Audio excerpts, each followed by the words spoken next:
Hello everyone, welcome to the Logical Fallacy. My name is Sean, and it is finally out, guys. The Game Theory FNAF, Burn Them All, third part of the Ultimate Timeline. I am super excited for this. I am really excited to hear kind of what the whole conclusion of the Afton era is going to be with, FNAF 1, 3, and 6. All of his thoughts on that. I don't know how far it's getting because I know there's a fourth part coming out in the next couple weeks. So I'm really excited to kind of see what his thoughts are. I did want to clarify one thing, however, because I know this was pointed out a lot in my comment section.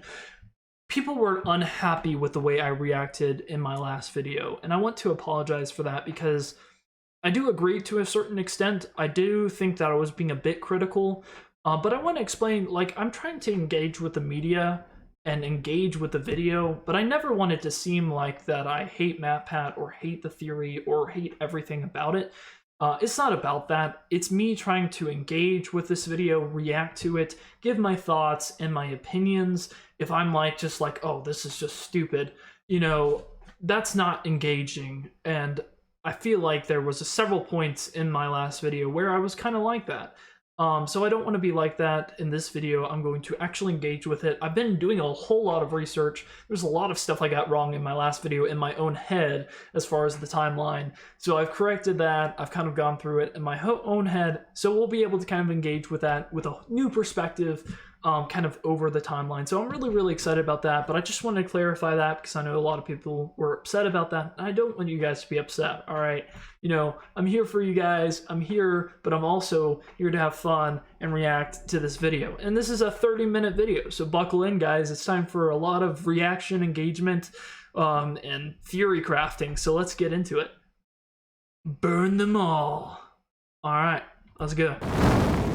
Hello, Internet! Hello, Welcome to Matt. Game Theory and page 20 of our final FNAF timeline. This is getting ridiculous. Last time we covered William Afton's rise as a serial killer, how the loss of his young son in 1983 caused him to make one fateful promise that would ultimately serve as his driving force for decades. I will put you back together. Fueled by grief and obsession, Afton would lose himself in work and drinks. One night in a fit of rage, he lashes out against Henry's young daughter Charlie, his first murder. This moment becomes the first domino to fall in a long sequence of events that ultimately destroys William's life and the lives of those around him. That one murder gives Afton a taste for blood, resulting in the deaths of 10 more children across 2 different pizzerias. Those children go on to possess animatronics, giving Afton his first exposure to Remnant and the potential solution for bringing his son back to life. The need to learn more about this miraculous power leads him to produce the Funtime animatronics, as well as their capture devices, robots designed to bring kids to him for experimentation and collection of more Remnant. I've been staring at these blueprints for a while.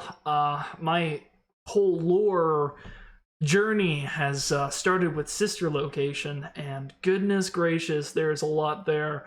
A lot of which does contradict MatPat's theory, but we're not going to get into that in this video.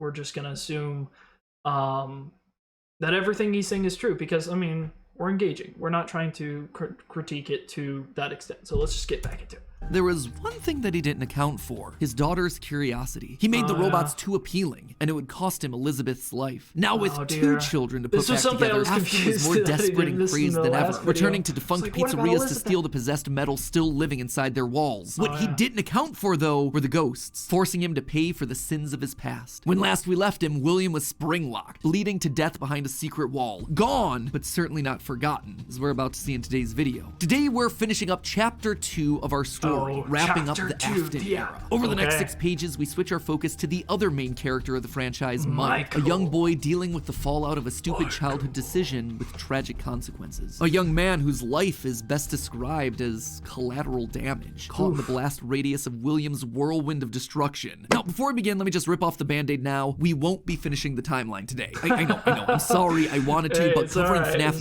VR, AR, and Security Breach wound up taking me an additional 9 pages of script. And I've already made you wait long enough for this part, so I just had to make the executive call to break this one up into 2. Don't worry, that part is already written, it is already recorded, it is just in the process of being edited. It is a hefty episode. So mark it on your calendar, that one's actually going to be going live on March 25th. It's also coming complete with a live talk back where we go back over everything from the past. I'm excited about that. I missed the last one. I hope I don't miss this one. I really hope so. I hope it's in a time where I can. I don't know. Last couple episodes, as well as having ourselves some very special guests. Oh, yeah. So overall, that one should be a lot of fun. Fair warning though, the conclusions we've reached that solve security breach, whew, they are controversial. I feel good about them. Like, I think that we've locked in a lot of answers here, but whoa, they're because I have controversial opinions about security breach as well. So, you know, I'm in the boat with you, Matt Pat. Gonna raise a lot of discussion. Let's just say that you're either gonna love that episode or hate it. I don't really think there's gonna be much in between on that one. Anyway, without any further ado, let's cover a chunk of the timeline that's a lot less controversial. Let's meet Mike. Oh, yeah. William still wasn't back. Weird. Michael knew his father sometimes traveled for work, disappearing for days on end, but usually there was some sort of notice, a phone call, a post-it, something. It's not like Michael and his father were close, far from it. But as a household of two suffering men coping with years of tragedy and loss, there was at least some element of communication between the two of them. They were united by a name and a shared pain. This time though, things felt different. William had left nothing. His absence was longer. There were no check-ins, no updates, just silence. Something had happened. If there was one thing Michael knew about his father, it was that he had contingencies, safety checks, backup plans. His father was a careful and guarded man. He held his cards close to his chest, and as such, William had prepared him in the event that something like this ever happened. Normally his— Coming from the man who invented the spring lock suits, which were, you know, and also built the fun times, which were also prone to hardware malfunctions. Very careful, man. Father kept his home office locked, but in the event of an unexpected, prolonged absence, Michael had been instructed to enter his father's office and look behind an empty set of shelves mounted in— Hold on. That's going from what reference? Normally, his father kept his home office locked, but in the event of an unexpected, prolonged absence, Michael had been instructed to enter his father's office and look behind an empty set of shelves mounted in the corner of the room. Rolling his eyes, Michael entered the office. He never fully understood how William was able to spend so many hours of his days locked up in here. There was just nothing to do. Most of this place was empty. He dragged himself over to the shelf in the corner, expecting to find an emergency contact list, a family safety deposit box. But what he actually found there was completely unexpected. Father, it's me, Michael. I did it. I found it. It was right where you said it would be. The shelf swung open and revealed a giant industrial elevator, one that led straight down into an underground bunker. But that was impossible. Hidden inside his childhood home was a secret entrance to an enormous underground science lair? It didn't make any sense. Seriously, it didn't make any sense. And yet here it was, mapped. Matt Pat getting meta for a minute. He's like, guys, it doesn't make any sense. Why?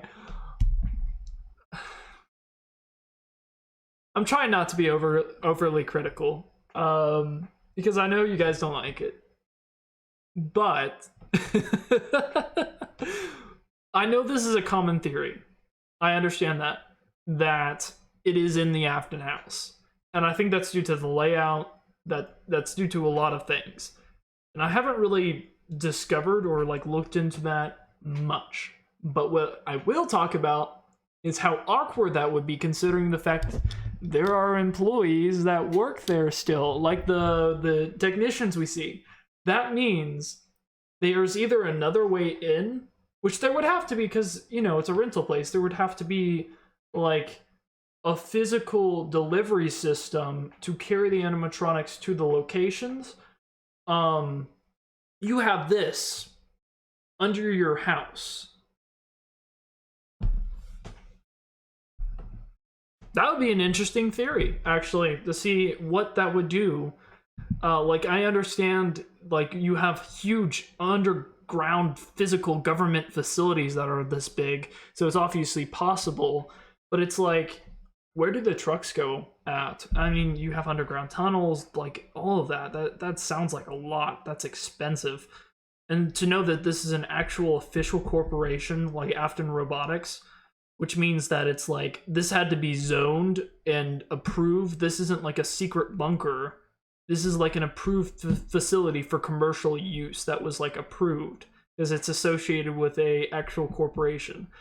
I might be overthinking that, it's fine. But it is a point though to think about, So for me, it's it was underground. It had to be, right? Did it actually say underground bunker? I don't know if this is the official blueprints. I'm gonna have to look into this. Sorry, guys. I wasn't trying to be overly critical. I was just, trying to engage. Directly underneath the floor plan of the house that he'd grown up in, lost his brother in, been tortured in. Michael thought that he'd known his father, a prideful, sad, angry man with petty everyday problems, but clearly he'd been living with a stranger this entire time. His father had secrets. Suddenly, the days of William being locked inside of his office made sense. He'd been here the entire time. Where was here, though? Was this Circus Baby's entertainment and rentals? The Circus Baby restaurant always did seem to be a deeply personal project for father. A failure of his that cut unusually deep, especially after that first location had to be closed prematurely due to the gas leaks. After that day, father really did seem to change, to lose himself even more in his work. Clearly, the entrance he had found was some sort of secret back way into the facility, one that required crawling through vents to navigate. His father had been working here, but in secret.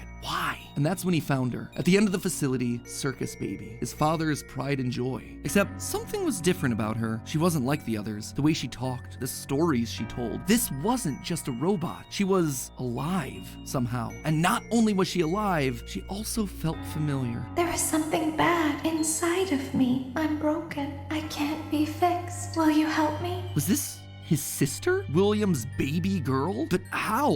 Why? What was this place? He dug around some old files and found blueprints outlining the features of these animatronics. Storage containers, voice mimicking, parental tracking. And was that a child in Freddy's stomach? Was his father collecting and experimenting on kids? Were all the rumors that he'd heard throughout his past actually true? That the animatronics came to life at night? That there were murders done in all the pizzerias? That his father had somehow been the prime suspect in all of it? Suddenly, Michael's mind flashed back to his persistent nightmares throughout his childhood. Had he been experimented on too? Tears stung in his eyes as anger, fear, and confusion filled his body. His father's secrets were pouring out. William wasn't just a lame, overworked father. He was a monster, toying with life itself. And then Michael then gave all of the animatronics a controlled shock. And then went into to work there. And, you know, perform maintenance on all the animatronics. But no, mostly he gave them all a controlled shock. He tried to shock his own sister. He must have figured that out afterwards, like after all that, whenever he got like scooped. I'm just trying to make jokes, guys. I'm sorry. I'm not. That wasn't actually a critique. I was just making it was stupid though. I'm sorry. Suddenly, everything clicked. He frantically looked around the room, blinking human heads on poles, staring back at him. Green eyes, his sister. Blue eyes, his brother. Closed eyes, his mom. All just staring expectantly. These were meant to be human. William was working down. Huh.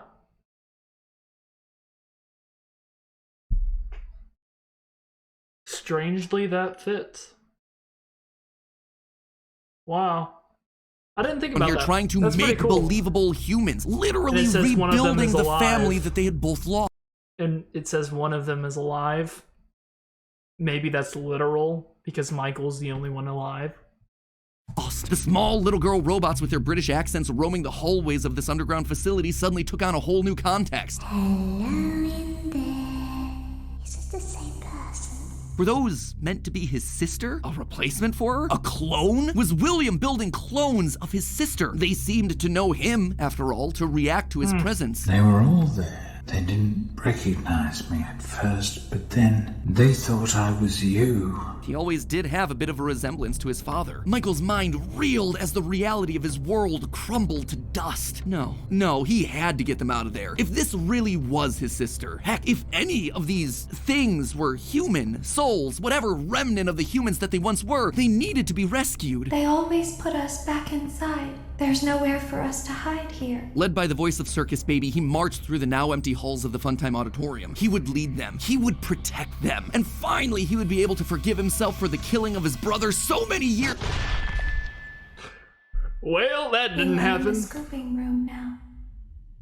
The scooper only hurts for a moment. Scooper? That violent extraction arm? Michael had seen that one in the pile of blueprints. Something about heat rendering the magical silver metal inside useless. In reality, prior to getting himself spring-locked and put behind the wall, William's methods had become increasingly sophisticated. With a mechanized arm that could infuse new bodies with a soul, William could finally give and take away life. The only thing he needed were the bodies. But William wasn't the only one looking for bodies, as Michael was about to learn. But if we looked like you, then we could hide. If we looked like you, then we would have somewhere to go. Ooh, Michael was going to be the hero to help these animatronics, all right. He was going to help the haunted tubes and wires of these animatronics escape, just not in the way that he anticipated. His sister had lied to him, another game of pretend. The scooper plowed forward, digging its extraction arm into his body. As he heard his bones ripping through his flesh, Michael blacked. You don't have to describe it that way. Oof. I should be dead, but I'm not.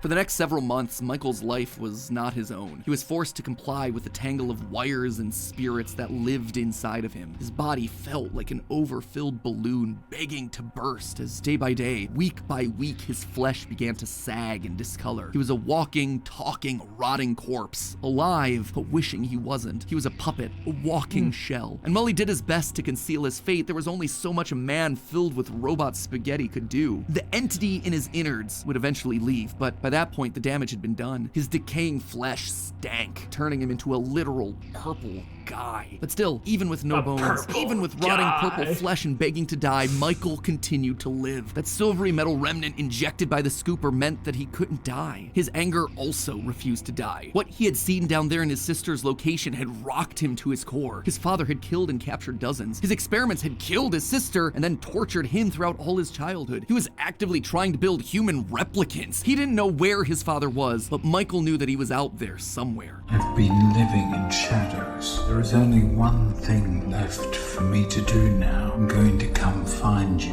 Michael had to correct for the sins of his father. He had to make things right. Michael would burn Fazbear Entertainment to the ground. I mean, what else could you do when your skin was permanently purple? Michael's strategy was simple. He would apply for night security guard positions at the old defunct pizzeria locations. So before we move on, because we're good bit into this, I wanted to actually talk about this. So I don't really agree with this, but the reason I don't is because I do agree with most of it. I will specify that. Like, obviously, I actually really like the narrative aspect that MatPat's doing here, because it's actually really good. It's very well written. Obviously, he's been doing this for years. But I love the narrative aspect. And a lot of people get caught up on the lore, like, oh, that doesn't make sense. It's specifically this and that point. But narratively, whenever you put it into a story, it's engaging. You know, like we sat there, we watched it, and it was really interesting. This kind of specific part. There's just a lot of aspects, though, that don't fit. But narratively, I like it. But narratively, I really do. But the biggest issue is simply that, like, Michael knew about his sister. The dialogue proves that he knew. In fact, it was a conversation that Afton and Michael had together. Because if you read the full transcript, and he mentioned a lot of it, which is whenever Michael is talking to his father. First of all, we're not sure really how he's talking to his father. It kind of seems as if his father at this point is still alive, which doesn't fit this theory, obviously. Which is possible that he's just kind of like narrating to himself, or he's more like a declaration he's saying to himself, like kind of like an open letter of sorts, which is absolutely possible. But he's not visibly or vocally upset about any of the things he said. And he says, he said, it's exactly where you said it would be. I found her. I put her back together again. And it seems like it's specifying that it's just like you said that it would be. Because it's not just saying that the place is where you said it would be. It's also saying the thing that I was looking for, which presumably was his sister, was also found. And that seems to indicate that Afton and Michael had a previous conversation where Michael had been explained that his sister was dead and that he was going to go down there and put her back together again. That seems to be my interpretation. And this is a completely different interpretation, and that's completely fine. Narratively, I really like it though. That way, no one ever had to see him or smell him during his shift. Good. And all these old, shuttered locations did need guards. Teenage vandals and squatters were always looking to get inside these abandoned buildings. He's referencing the Silver Eyes, the novels. I'm a bit confused on that. The fact that the novels are treated with such canonicity. But it does actually fit. Like, literally, the concepts are being used. It's about the setting. It's not about necessarily like, oh, this story actually happened. And regardless if you think that's what happened or not, it's just like, oh, the Silver Eyes. I need to read those. I need to read all the books. This makes me like, I need to read all of the 25 books that exist now. No one ever really wanted to work an overnight graveyard shift unless they were practically out of options. Enter Mike. One by one, he would take on the job of security guard, changing his name each time to ensure that no one was able to follow his paper trail. Once inside, he could tamper with the animatronics and figure out how they worked, writing about his experiences in the security logbook. While there, he would listen to the old tapes where upper management awkwardly welcomed new recruits to their summer jobs, even though he was working there nowhere near the summer months. He heard the gory details of his father's franchise from the outsiders looking in, confused and afraid about what was happening in the walls around them. Sometimes he would see his brother in the form of the Golden Freddy suit. It's me appearing on the walls around him. Except now, there was something else there. He was no longer alone. Another angrier presence was also in the suit, as if two spirits were forced to share the suit. Is it Andrew? Golden Freddy would attack him now. It was aggressive. Its vengeance wanted to lash out at anyone with the Afton name, anyone who wore a security guard outfit. Over time, Mike worked his way through the old restaurants, the original pizzeria, the bigger, better Freddy I think the thing that's interesting about Golden Freddy is that Golden Freddy is hardly ever hostile. Like, it jump scares you, I guess, which kills you in certain aspects, but in most, it's like in FNAF 1 and 2 specifically, like, none of it's hostile. It's just like, it's me, you know, and it's more of an Easter egg, and for lore, obviously. As the ultimate guide, I love the ultimate guide. It says it's for the lore, you know, character or lore. I love it.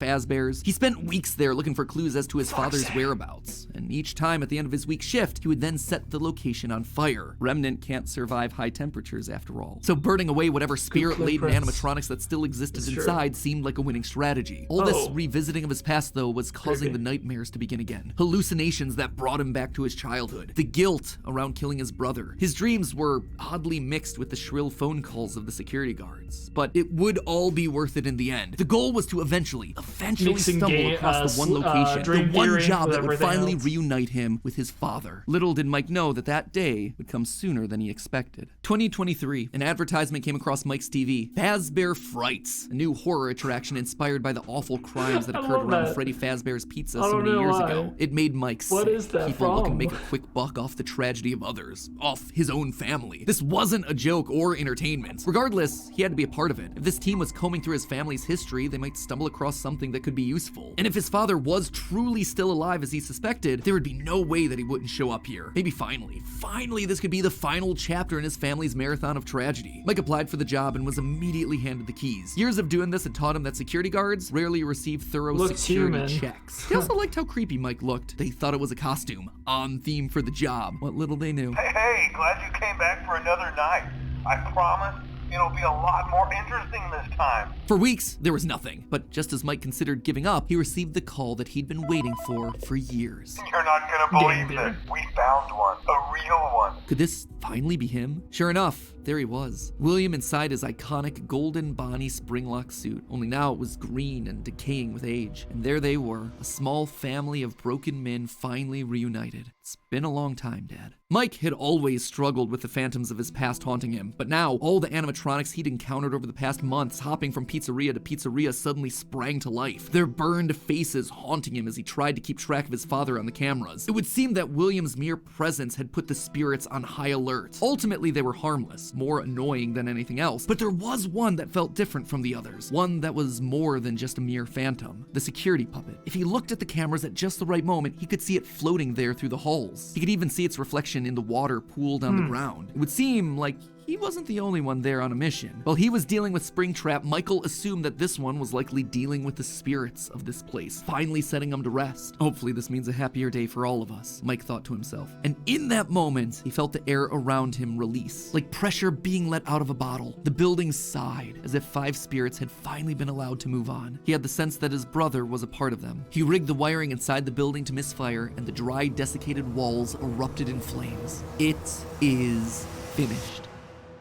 But it actually wasn't. It was not. Somehow, through sheer force of will, Afton remained. He had survived, and Mike would need to find a new way of finishing off his father. Luckily, the solution would present itself later that year. Not from Mike, but from another victim that had been left in his father's wake. We're talking about becoming a Fazbear Entertainment franchisee. FNAF 6 to me is probably the best FNAF game. For all of the right reasons. The fact that Henry's speech, man, I know we're going to talk about it, but like, it's probably the dopest thing we've ever gotten in FNAF.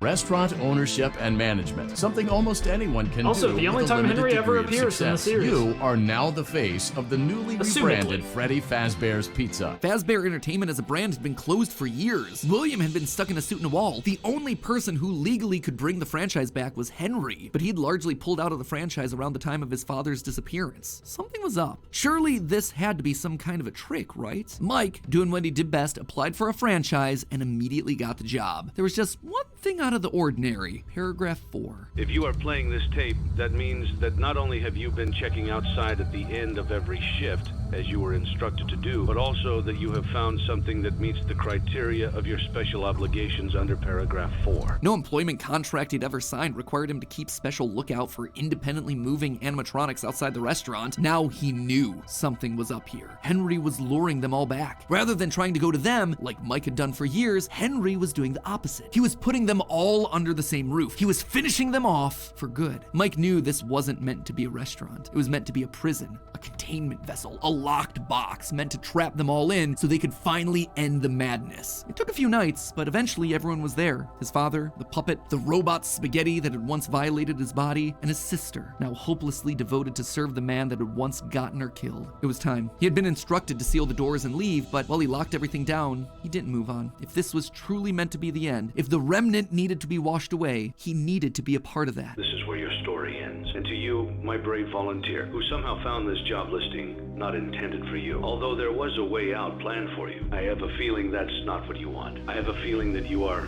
right where you want to be. And to you monsters trapped in the corridors, be still and give up your spirits. They don't belong to you. For most of you, I believe there is peace and perhaps more waiting for you after the smoke clears. Although for one of you, the darkest pit of hell has opened to swallow you whole. So don't keep the devil waiting, old friend. And with that, it was over. The Afton legacy died with all of them trapped inside of a literal box. As the flames danced around the office, Mike, for the first time in decades, was happy. But William wasn't gone yet. Although the darkest pit of hell was open and waiting for him, something or someone wouldn't allow him to move on. Instead, he found himself locked in moments from his past. The pizzeria, his son's room, his underground bunker. It was as if his brain's neurons were all firing at once, overloaded, mixing and matching all his biggest fears, regrets, failures. What was this place? How did he get here? He called out into the silence. Then they started coming. Without warning, animatronics, both new and old, began to jump out at him, bite him, rip him limb from limb. The pain was immeasurable. Make it stop. Make it stop. William, for the first time, longed for death, an end to this torture. Just as it felt like he couldn't take it anymore, everything was quiet again. It was as if the world had been reset. There was a brief moment of quiet, and then the onslaught began again. Dozens of faces from his past all focused on him. A waking nightmare that he couldn't escape from. More pain, more ripping. It was his own personal hell, but why? Why couldn't he just die? And then he saw them, a group of characters he never thought he'd see again. Those janky, stolen characters that had started everything. The mediocre melodies. It had all started to go wrong once they showed up. Once Henry had made them. But mixed in with their obnoxious southern drawls, William heard something else. It was barely a whisper, but he could just make out the words. He tried to release you. He tried to release us. But I'm not gonna let that happen. I will hold you here. I will keep you here. No matter how many times they burn us. That voice. He knew that voice, but from where? Greetings, FNAF. The one he shouldn't have killed. William thought back. He'd done a lot of awful things, but there was always the one that stood out. Not Charlie, his drunken act of revenge. Not Susie, his first true murder. No. Instead, it was the one that he had lost control with. The one that he had broken beyond repair for no good reason other than because he could. The one that he'd stuffed inside the golden bear that his partner used to wear. Cassidy. They were back, and now they were trying to punish him, to make him suffer like he'd made them suffer. It was almost like William and Cassidy's souls had been locked together, fused by a collective rage and spite, each refusing to move on. But while Cassidy was so focused on taking revenge, they actually did the one thing that would be the downfall for so many others. They kept William alive. Even though fire should have destroyed the remnant that was coursing through his being, Cassidy kept William breathing, paving the way for his escape. William's will was so strong, his soul so powerful that he managed to put a part of himself inside the circuitry that housed the spring-locked suit. And there, his consciousness lay, inside a single circuit board, waiting for someone to find him and set him free. A person that no one would suspect. Okay, so a bit of a shorter chunk, but an important one as we shift perspectives to Mike and tell his side of the story. And with FNAF VR, AR, and Security Breach having so much to explain, I didn't want to rush through things by trying to cram it all in here. Don't worry, I know you've all been patient. The final video is happening on March 25th. That is locked, it is getting ready to go. Trust me, I want this thing to be over and done with as much as you. I am not just stretching it out for the views. But let's stop it there, just so we can, before his breakdown of it all. I really like that. Once again, narratively, it makes sense. I really like it narratively. Lore-wise, there's a bit of like some off stuff that, you know, there's a lot of things that contradict it. But what matters is that it tells a cohesive story that's entertaining and that makes sense. But the biggest thing that I think that I really like the FNAF 6 section. The one thing, though, he didn't explain, I don't know if they've been decanonized or anything, I don't think so, but the Ultimate Custom cutscenes are really interesting. And I don't know if those are just like, you know, really just like meant to be like parody or something, or more, you know, talking about Afton's whole relationship, how he, you know, well, okay, that's not fair. He did talk about them earlier. He used it as a reference. I completely forgot about that. He used it as a reference for Afton's murders being, you know, more and more gruesome. But the one he didn't talk about was the Foxy and the Freddy cutscenes. I wanted him to talk about that because it kind of also came up sort of in Fazbear and Friends for the Security Breach kind of like series they made. Which is kind of interesting, the whole like dichotomy between Foxy as the villain. And we know literally next to nothing about Foxy because that's one of the ones that like literally just exists. We don't know why he's broken. I don't know if he explained that. It's been a while. I'm gonna have to rewatch these. But let's get into the explanation. Before we wrap up for the day, I did want to talk about the big Orville elephant in the room, Mike's quest for revenge. You might have noticed that I was vague about the dates, and there's a good reason for that. I don't know them. There is no good way for me to make them fit in. Here's what I do know. We know with a high amount of certainty that Michael Afton is the character that we play as up until Ultimate Custom Night. Mike Schmidt and Fritz Smith, the security guards for FNAF 1 and FNAF 2 respectively, get fired for, quote, tampering with the animatronics and odor. So weird connection between the two of them, right? But now, look at the phantom animatronics that are haunting us in FNAF 3. They use models from both FNAF 1 and FNAF 2, meaning whoever is sitting in that security guard chair, Fazbear Frights, they have to have seen... Chica is the only one from FNAF 1, is that right? Both locations and their animatronics, and that's not all. Their designs are burnt. It's a weird detail in the game, and it's something that the character encyclopedia repeatedly calls attention to. The burned texture for these phantom animatronics. Why is that so unusual though? Fazbear Frights is the first time in the franchise that we hear about anything burning down. From that point on in the story, it's like the characters turn pyro and are suddenly setting fires left and right. But for the first 3 games, nothing ever catches fire. The animatronics are just moved or repurposed in some way. So when did they burn? And why would our security guards see them as being burned? Someone has to have been going location to location, setting these places on fire, purging the sins of the past. We know we're definitely playing as Mike and Sister Location in FNAF 6 based on in-game dialogue. And in FNAF 4, there's FNAF 6. I know that's pretty much confirmed for a lot of people. I personally am a bit iffy on it for one reason: Henry. And I know that Michael's appearance is completely different from probably what Henry would have saw, but we know that Henry's family and that Michael's family, the Aftons were very, very close. We know that because he knows Elizabeth's name, and that's like a big connection, because that tells us that they spend time together, like they're families. It feels weird, and actually the fact that Michael stayed behind, and of course, you know, Michael being there, Michael staying behind, that actually makes sense. And the way he explained it with the fact that he was endued with Remnant is something I didn't think about. And that was really interesting. That was a big revelation, because I didn't really think about the fact that, like, he's got parts of souls in him. That's what's keeping him alive. Which is unfortunate, because I really wanted Michael to be alive. Because it felt like there should be some sort of continuation due to the fact that they're continuing it in Security Breach. I know that it's not really applicable to, like, proving the lore, but just based on the narrative, I don't know. Personal headcanon, I guess. But let's it's an Easter egg where we can hear the phone call from Night 1 of FNAF 1, meaning that whoever's in that bedroom has heard the recording as a security guard. We also know that Mike has seen the nightmare animatronics based on his drawings in the security. This is one that's a bit tough, because every single dialogue outside of the games, and besides the survival logbook, you talk about the Ultimate Guide, the Encyclopedia, all mention the crying child as the protagonist for FNAF 4. Several times. Like, over and over. It hammers it down. It's not a mistake in the Encyclopedia. It's not something that was accidentally added.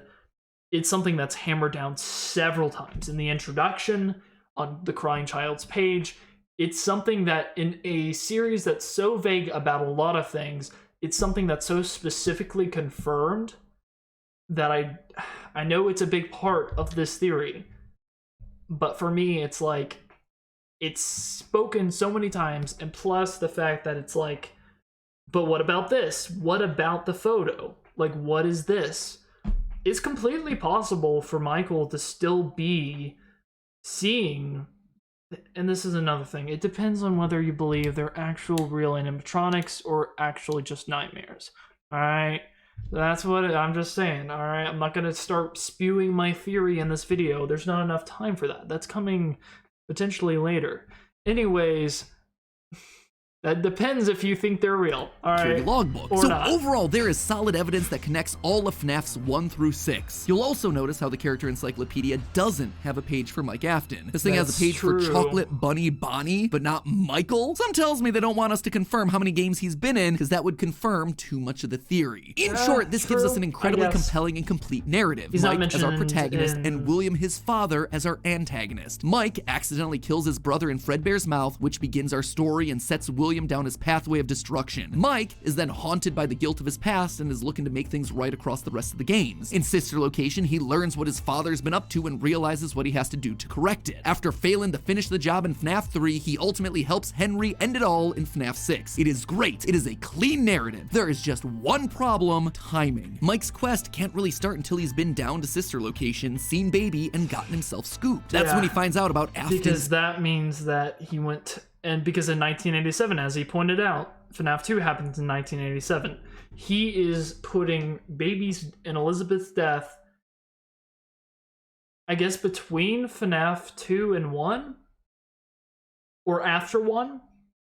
Sister Location doesn't fit, by the way. It's just, in this theory, it doesn't work. And I understand why. We don't have time to go through it, though. It's way too complicated.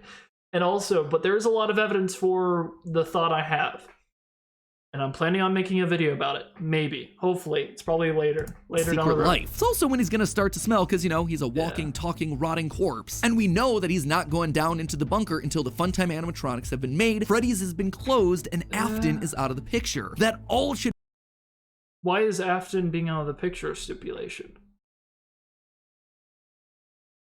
be happening post-1993, after William is sealed behind a wall. But that then presents us with a few problems. Afton has already dismantled the original animatronics as we see in the FNAF 3 minigames. How are those things getting burned if they're already deconstructed? But more importantly, we see FNAF 2 paychecks with the date 1987. That is way earlier than I think it can be. To be fair, Fritz Smith's pink slip on night 7 doesn't have a date, but it's a bit weird to say that the first few nights are in 1987 and then employee number 3 is hired on years after the restaurant closes. Anyway, just wanted to call that out because I don't have a solid answer for it, and I'd love to see your comments down below.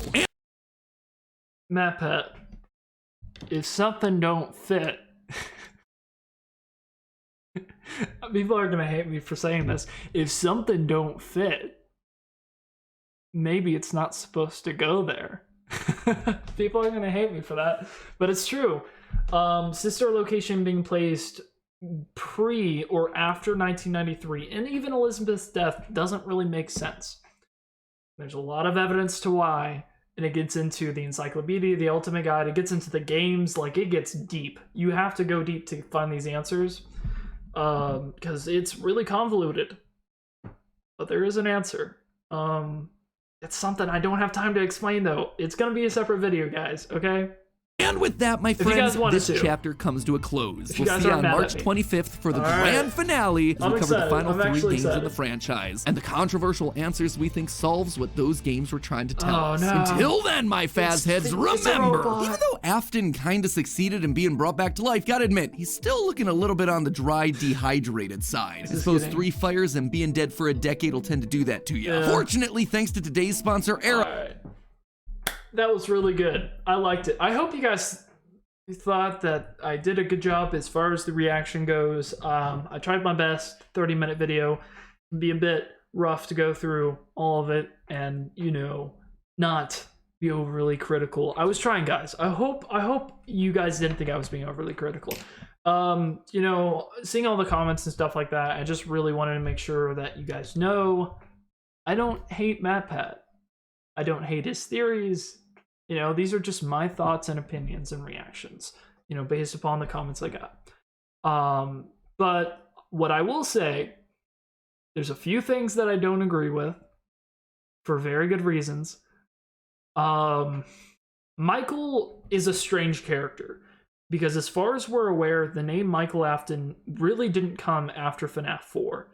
And an interesting fact, FNAF 4 was supposed to be the last game, meaning that FNAF 1 through 4 are coherent stories within itself, self-contained.